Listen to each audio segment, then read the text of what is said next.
Pizza. Und ja, ich muss heute was ganz Dringendes sagen.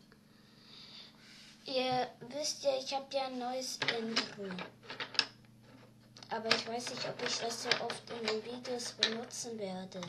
Weil einmal sieht man das Intro nicht, einmal muss ich Windows 10 oder so installieren, weil ich habe ja erst Windows 9, Windows 8, Windows 7 und Windows 7 gefällt mir irgendwie am meisten, deswegen will ich kein anderes haben.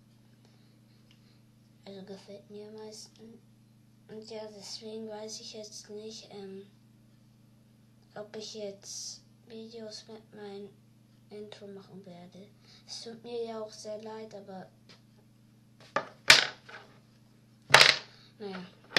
Wenn das Video euch gefallen hat, dann lasst doch ein Abo da. Nicht vergessen und ciao.